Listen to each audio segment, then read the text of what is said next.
नमस्कार, आप देख रहे हैं न्यूज 24। स्वागत है आपका ब्रेकिंग विद एजेंडा में। मैं आपके साथ पूजा राठौर शर्मा। तो चलिए, 2024 लोकसभा चुनावों से पहले 2023 में होने वाले विधानसभा चुनावों को लेकर सियासी मैदान में घमासान मचा हुआ है और इसी कड़ी में सियासत तब और गर्मा जाती है जब दिल्ली शराब घोटाले में कल रात ही ईडी ने दिल्ली के सीएम अरविंद केजरीवाल को पूछताछ के लिए सम्मन भेज दिया। इस सम्मन में ईडी ने केजरीवाल को 2 नवंबर को पेश होने के लिए कहा है। इससे पहले इसी केस में आपको बता दें, सीबीआई अप्रैल में केजरीवाल से करीब 9.5 घंटे तक पूछताछ कर चुकी है। वहीं ईडी के सम्मन के खिलाफ अब आम आदमी पार्टी थोड़ी ही देर में पार्टी दफ्तर पर प्रदर्शन करने वाली है।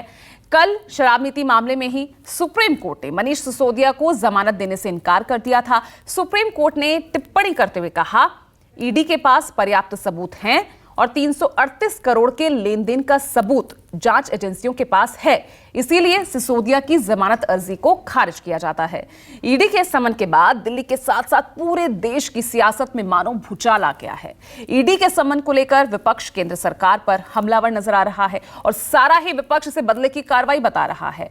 क्या कुछ आरोप प्रत्यारोप इस वक्त इस पूरे मामले पर देखने को मिल रहे हैं, उस पर नजर डालिए। भारतीय जनता पार्टी को आम आदमी पार्टी से डर लगता है। इसी साजिश के तहत 2 नवंबर को अरविंद केजरीवाल को ईडी ने समन किया। उन पे झूठा केस लगा के उनको गिरफ्तार करना चाहते हैं ईडी वाले, भारतीय जनता पार्टी वाले। पर मैं भारतीय जनता पार्टी को बता दूं कि हम जेल जाने से नहीं डरते, हम उनके झूठे केसेस से नहीं डरते। हम देश के लोगों के लिए, देश के हर आम आदमी के लिए काम करते रहेंगे। जो ईमानदारी के सर्टिफिकेट देते थे, उनका कैसे एक के बाद दूसरा मंत्री जेल गया और जेल के बाद बेल भी नहीं हुई।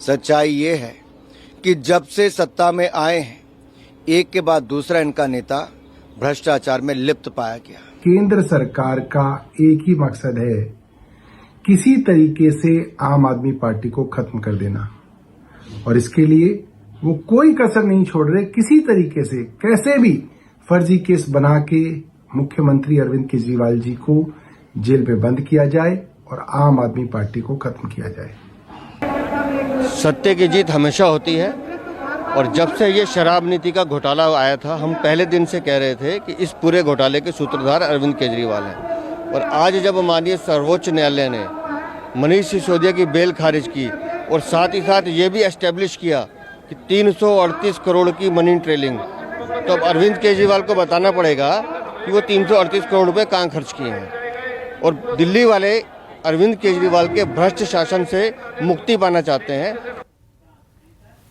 तो दिल्ली का ये शराब नीति, ये घोटाला, पूरा ये जो मामला है, एक तरह से आम आदमी पार्टी इस पूरे मामले में चौतरफा घिरी नजर आ रही है। पहले मनीष सिसोदिया, फिर संजय सिंह और फिर एक बार फिर से अरविंद केजरीवाल।